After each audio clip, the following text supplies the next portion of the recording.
चुनाव है और कुछ ही दिन रह चुका है। वहीं बंगाल चुनाव से पहले जिस तरीके से हंगामे भरी तस्वीर लगातार निकल कर आ रही है, वहीं मालदा में कल चुनाव आयोग के गए अधिकारियों को बंधक बना लिया गया, जिसमें से 3 महिला अधिकारी भी थी, जिसको कोर्ट द्वारा फटकार भी मिली है। इन तमाम मुद्दों से हमारे साथ बात करने के लिए राज्यसभा के सांसद डॉक्टर अजीत जी हैं। चलिए उनसे बात करते हैं और जानते हैं। सर, चुनाव से पहले कल ऑफिसरों को वहां पे बंधक बना लिया गया है। वहीं कुछ दिन पहले मुर्शिदाबाद से भी हंगामे भरी तस्वीर निकल कर आई थी, तो इन तमाम मुद्दों को आप किस तरीके से देखते हो? पहले के जमाने में जैसे मुगलों की एक आक्रामक हुकुमशाही थी, जैसे औरंगजेब के जमाने में थी, बाबर के जमाने में थी, हुमायूं के जमाने में थी, उस प्रकार की ये आक्रामक हुकुमशाही अभी ममता बनर्जी के कुछ आखिरी दिन बचे हैं। आखिरी के दिन में जो आदमी जिस प्रकार से छटपटाता है, इसलिए उनका आखिरी प्रयास चल रहा है कि कैसे हम इस जनता ने अभी उनको बाहर निकालने का मन में सोच लिया है। इसलिए अभी उनके मन में ये संदेह है कि हम इस पराभूत होने की मानसिकता में से बाहर आने के लिए कुछ अलग कर दिखाए। तो इस प्रकार से वो चुनाव आयोग के लोगों के साथ करके जनता के मन में तो उनका अभी स्थान नहीं है, और अभी पूरा बंगाल जो है वो ममता मुक्त होने वाला है, ये उनको पता चला है। तो इसलिए अभी जनता ऊब आ चुका है। ये सब हुकुमशाह करना, लोगों के ऊपर हमले करना, हिंसाचार करना, ये जिस प्रकार से घुसपैठियों का मामला है, वहां की संरक्षण सीमाओं के बारे में का विषय है, बंगाल में अवैध धंधों का मामला है, तस्करी का मामला है, ब्लैकमेलिंग का मामला है, बंगाल में स्मगलिंग का मामला है, परिवारवाद भी बढ़ चुका है। और जो हिंसा होती है, इस हिंसा से जनता बहुत त्रस्त है और परेशान है। और ममता अभी इस प्रकार का काम करके एक प्रकार से देश में अपना एक ध्यान आकृष्ट करने का काम करती है। आखिरी के क्षण में बहुत नौटंकीबाज काम करती है, आखिरी के क्षणों में फेक नैरेटिव फैलाती है, आखिरी के क्षणों में जो करना है निचली स्तर तक जाने का, क्रोध करना, किसी प्रकार की हिंसा करना, इस प्रकार का ये पहले से ही काम कर चुकी है और पहले से काम करती आ रही है। लेकिन इस बार वो विफल हो जाएगी, और इस प्रकार के काम करने से लोकशाही का दमन नहीं हो सकता। लोकशाही का उदय वहां होने वाला है, ममता का सूर्यास्त होना ये निश्चित है। सर, वही बात करूं मैं कि जिस तरीके से बंगाल के बाद हम आते हैं, तो अब पार्लियामेंट चल रहा था, पार्लियामेंट फिर 16 तारीख से शुरू होगा, नई बिल आने की चर्चा हो रही है।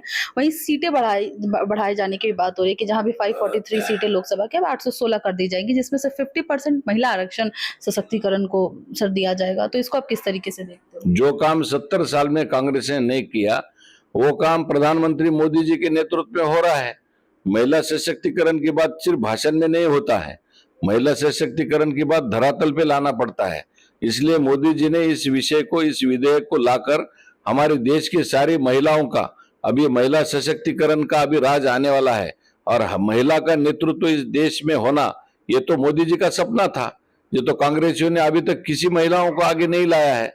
हमने सारे महिलाओं को अभी इस प्रकार के, ग्रामीण हो, दूर दराज की हो, पहाड़ी हो, वनवासी हो, गरीब महिलाएं हैं, माता बहनें, इनको देश के मुख्य प्रवाह में लाने का काम माननीय प्रधानमंत्री मोदी जी ने किया है। इसलिए मुझे ऐसा लगता है कि बिल लाकर प्रधानमंत्री जी ने नया क्रांति का दिशा में, महिलाओं की दिशा में, और महिला राज आने के बाद इस देश में एक नई चमक आएगी। हमारा देश महासत्ता बनने जा रहा है। इस प्रकार की महिला सशक्तिकरण की वजह से देश बहुत आगे बढ़ेगा। और मैं प्रधानमंत्री जी का मन से आभार व्यक्त करना चाहता हूं कि हमारी महिलाओं को इस प्रकार के मुख्य राष्ट्रीय धारा में लाने की वजह से इस विधेयक का मैं सम्मान भी करूंगा और हमारे केंद्र सरकार का अभिनंदन भी करूंगा। सर, लेकिन ऐसी बिल 2023 में भी लाने की थी, पर पारित कर दी गई थी। तमाम कई इस पर चर्चाएं हुए। देखो, इस प्रकार की भ्रामक कल्पनाएं कांग्रेस ने उठाई थी। मैं भी कल सदन में था। मल्लिकार्जुन खड़गे जी, जयराम रमेश जी, तो उनको सही तरह से जवाब माननीय जेपी नड्डा जी ने भी दिया, हमारे पार्लियामेंट्री मिनिस्टर किरण रिजिजू ने भी दिया कि हम राजनीति नहीं करते हैं, हम राष्ट्र नीति करते हैं। और इस विषय में जो महिलाओं के बारे में जो भी बिल लाना था, ये तो कांग्रेस के हाथ में 2014 के पहले भी था। वो क्यों नहीं कर पाए? क्योंकि अभी हम जिस सशक्तता से, जिस सक्षमता से हम काम कर रहे हैं, देश आगे बढ़ रहा है। इस प्रकार की युद्धजन्य स्थिति में देश अभी बैलेंस स्थिति में है, आर्थिक महासत्ता बनने जा रहा है। तो इस प्रकार से हमारे देश की महिलाओं का भी सम्मान बढ़ाना है। तो इस प्रकार की जो छोटी छोटी जो विषय होते हैं, इसका पूरा अध्ययन करना पड़ता है।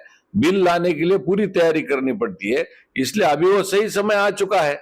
अब इस समय में इस प्रकार का विधेयक लाकर आने वाले 2029 की दिशा हमें तय करनी है, और मोदी जी ने दिशा तय कर दी है कि देश कहाँ जा रहा है।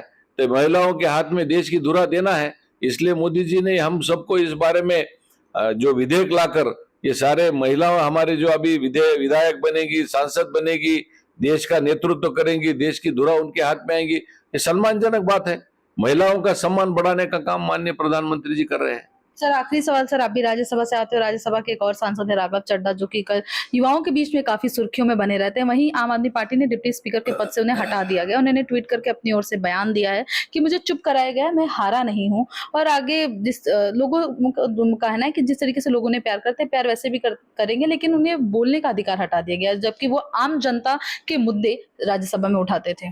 अरविंद केजरीवाल ये बौखलाया गया इंसान है, बहका गया इंसान है, क्योंकि मैं जब से देख रहा हूं उनका जो आंदोलन चल रहा था तो हमारे परम पूज्य अन्ना हजारे जी को भी इसी तरह से बाजू को हटाया गया था।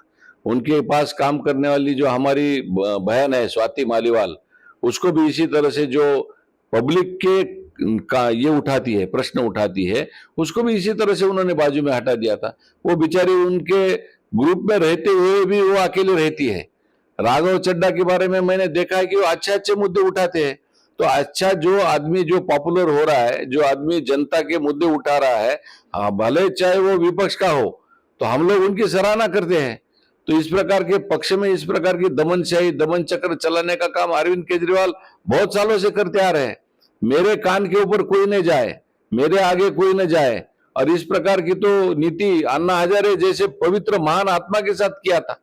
अन्ना हजारे को तो राजनीति में आने का ही नहीं था। अन्ना हजारे ने तो जन आंदोलन किया था, जनता के लिए किया था, लोकपाल विधेयक के लिए किया था, जिनकी वजह से ये आंदोलन हुआ, जिसके सितारे बने अरविंद केजरीवाल। इन्होंने एक एक पैदे को बाहर निकालने का काम शुरू कर दिया, तो उसकी शिकार ये बने हैं। और ये जो राघव चड्ढा जी जो है, ये इन्होंने जो वक्तव्य दिया है उनका परिवार का मामला है। परिवार माने वो आम आदमी पार्टी का मामला है। तो आम आदमी पार्टी खुद ही खत्म हो गई है दिल्ली में, अब धीरे धीरे पंजाब में भी खत्म हो जाएगी। इस प्रकार का जो वाद है, उनका अंदरूनी वाद है, उसके ऊपर मैं कोई टिप्पणी नहीं करना चाहता हूँ। बहुत बहुत धन्यवाद। दिल्ली से राष्ट्रीय टीवी के लिए रिया पांडे, कैमरामैन कन्हैया के साथ।